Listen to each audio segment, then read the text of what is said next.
good in yourself? Pretty good, pretty good. What's your ethnic background? You're not sure? You will be your average American Negro. Is that fair to say, right? So-called African American.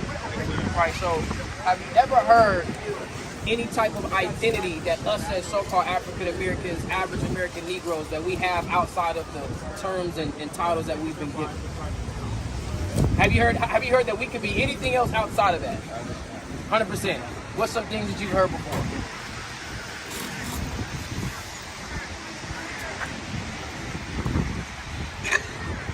Let me ask you this. That's fair. Like I don't want to ask you something to get you stuck. Right? I want to have a fruitful, fluid conversation.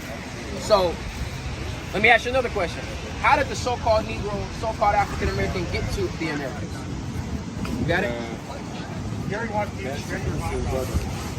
Mansa Musa's brother brought all the black people that you see here in America right now to America? No, I don't think he brought all the black people to America. He discovered it. Okay, I don't want to have a conversation about who discovered it. I mean, we know Christopher didn't do it, right? But how did the American Negro? How is it that me and you in 2023 are here in America, right? How did that happen? Slavery, right? By what mechanism? I don't know. How did they transport the slaves over here to this part of the world?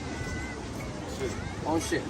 So I ask you those questions because basic things that we can understand and observe today is things that we can also recognize and observe in the very scriptures, in the very text that has been so closely associated with us our entire lives. Yet we've been told and influenced to stay away from that part of the book, which contributes to our identity, right? So I'm gonna show you something. 1:15:68. Go ahead. Book of Deuteronomy, chapter 28, from the top. Go ahead. And it shall come to pass, if thou shalt hearken diligently unto the voice of the Lord thy God, Read. to observe and to do all his commandments, which I command thee this day, Read. that the Lord thy God will set thee on high above all nations of the earth. How you feel about the Bible? Now the conversations get interesting. My Honest opinion. Straightforward. No cut. I think it has Low battery. I want to say Low battery?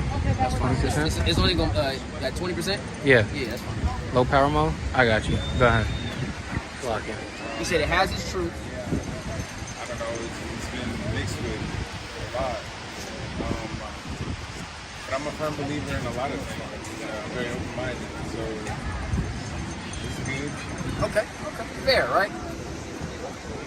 Our position up here, when you say, no, I'm just curious what's going on up here, right? Our position is that this is not some spooky text or some spooky book that fell out of the sky like a lot of people who believe in it try to make it out to be, right?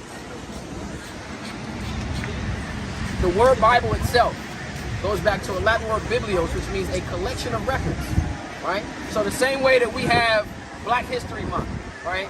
We got, transatlantic slave trade, 1619. Fast forward, we got Emancipation Proclamation. Fast forward, we got, Jim Crow. Fast forward, we got Civil Rights era.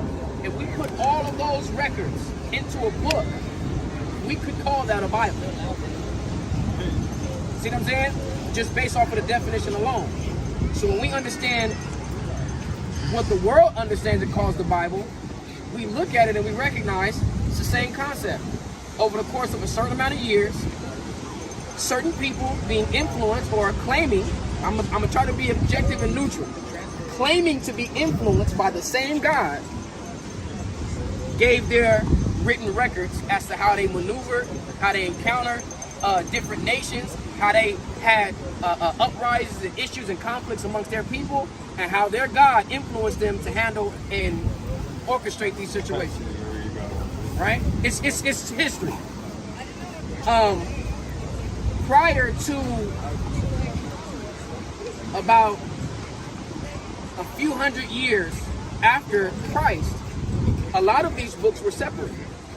So you have the book of Genesis, Exodus, Leviticus, Deuteronomy. These were 5 books that were together because the author was associated to one person. First it was Moses, but then after the Israelites went into captivity in Babylon, the records was destroyed. So the Spirit came upon another man named Ezra to, kind of rewrite and reestablish the history and the records of the children of Israel. All we're saying is that this book is the history and the records of the ups and downs, ins and outs, triumphs and adversity of the Israelites. First 5 books, again, originally written by Moses, they were destroyed, then written again by Ezra. You got the first 5 books. Then you have the book of Joshua. This is the actual man that lived, the actual Israelite, talking about how he brought his children right after, or around the time after they were brought out of Egypt, they were then entering into the promised land. They wrote about that, right? The book of Joshua was a separate book at one time in circulation.